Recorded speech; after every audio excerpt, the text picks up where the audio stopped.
Are you ready for the next scientist of the night? Yeah. Okay. So, give a really big applause for the next comedian scientist of the night. He is Michel Mouse!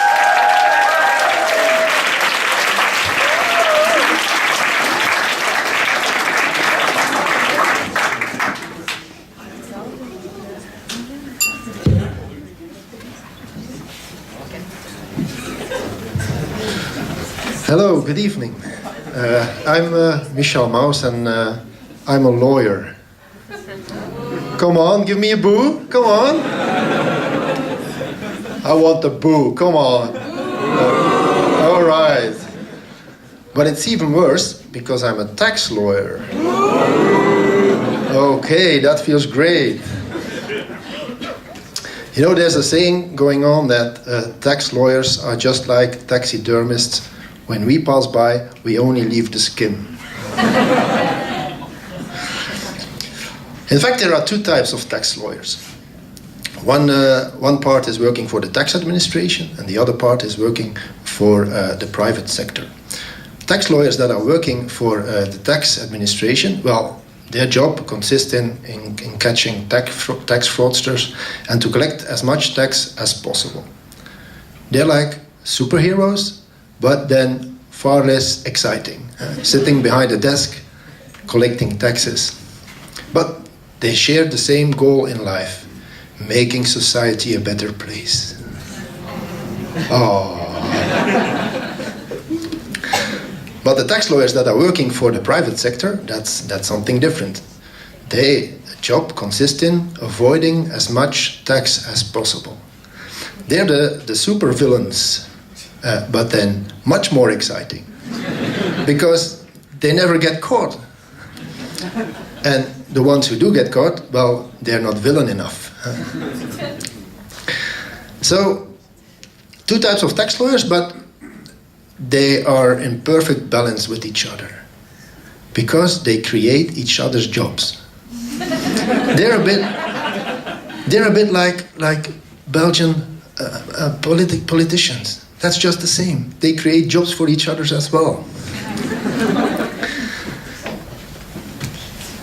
When I talk to people always think that the personality of a tax lawyer working for the tax administration is totally different from a tax lawyer working for the private sector. But that's not true. They're pretty much alike. Put yourself now in the position of the HR manager of the tax administration, and you have to hire a new employee. Who would you pick? Ask yourself that question. And I'm going to help you a little bit. Let's take, where's that woman that came in too late? Where is she sitting? Okay, what's your name? Solange, okay. Okay, Solange. When I take a look at Solange, as far as I'm concerned, she has a great heart. She always ready to help other people.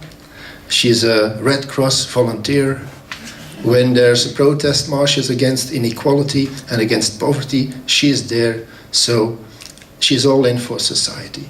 Am I right, Solange? 100%. Okay.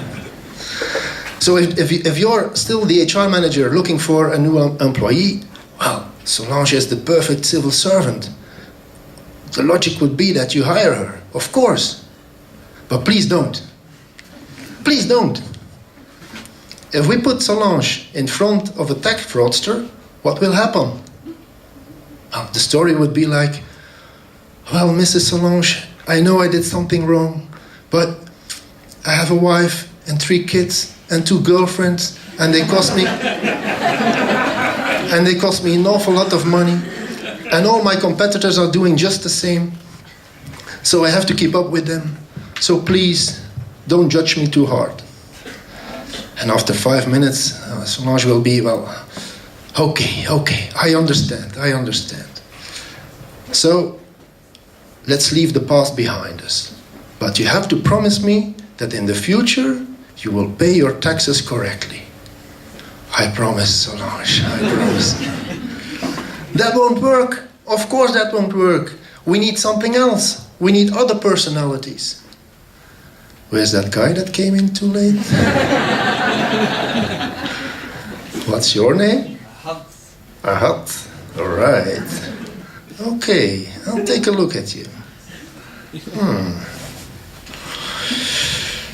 Our friend over there, when he was a little boy, he chased around kittens, and when he could catch one, he played football with it. His favorite movie character is Hannibal Lecter. He gets sexually aroused when watching footage of the abattoir in Tilt. And he has a natural tendency to hurt other people. When I look at you, and that's quite emotional, I see myself.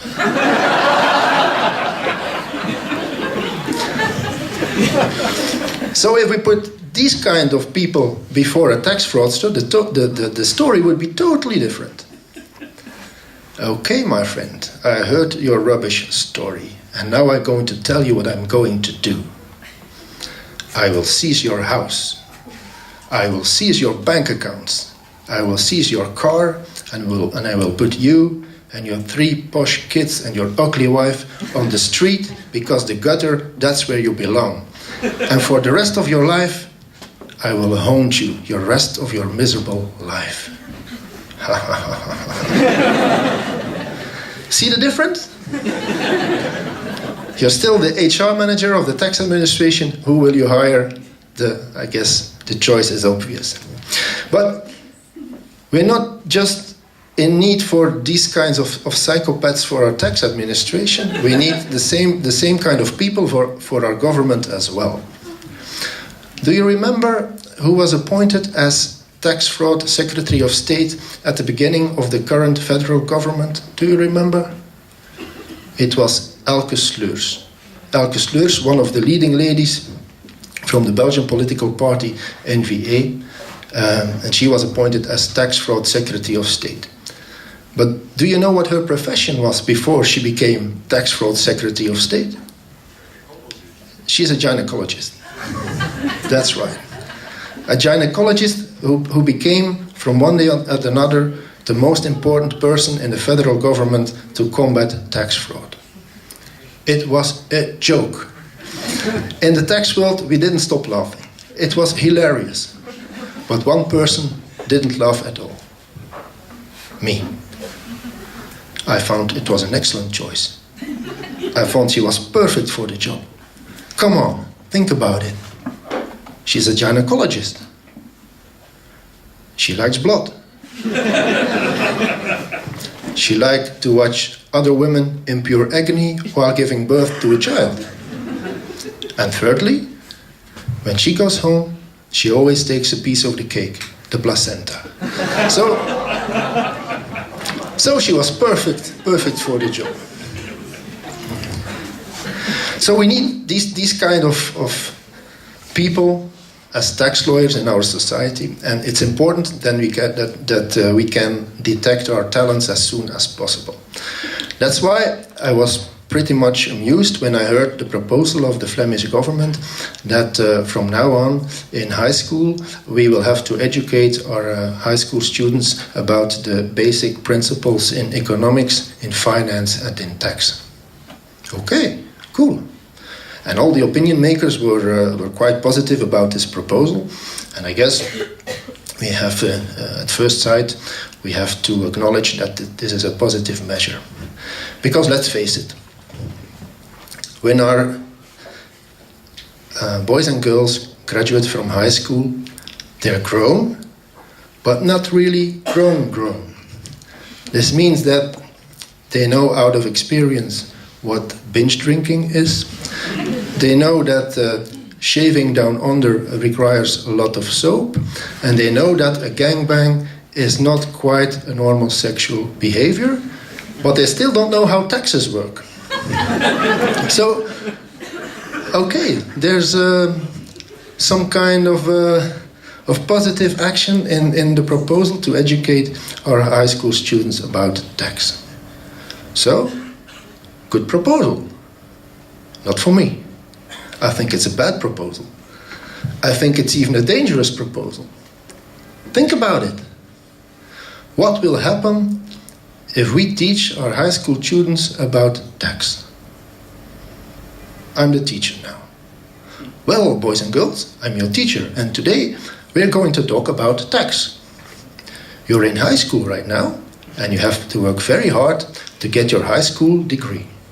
And afterwards, you can go to university, but there you have to work even harder to get a university degree. But don't worry, that's useful, because it will increase your value on the labor market, and you will get a nice and good job. And if you get this job, after 1 month, you will get your paycheck. And then you have to take a close look at your paycheck, and you will see that 54% of your income is going to the government. That, boys and girls, are taxes. And with the 46% that you can keep for yourself, you can buy everything you want. But every time you do so, you will have to pay 21% in VAT. That are taxes as well. And if you manage to save a little bit of money after some time, you can buy a house. But then you will have to pay 10% in registration duties. That are taxes as well. And boys and girls, the government collect all these taxes so they can finance all kinds of stuff which are good for society, like your education. Isn't that great? Now put yourself in the seat of this 16, 17-year-old who gets this information. That's unbelievable. They will start thinking about the purpose of life. What am I doing here? I have to work very hard in high school, afterwards even harder at university. For what? To give 54% of my income to the government so they can pay this lunatic who is standing in front of the classroom teaching me about taxes? Come on! That's dangerous. By the end of the school year, half of our high school students will be sitting at home with a severe depression. It won't be no longer our teachers who will end up with a burnout, it will be our students. And the other half of the classroom, they will start to revolt. What? 54% of my income after I worked that hard to get my diploma? For what? So that the government can pay this lunatic in front of the classroom? We don't need teachers anymore.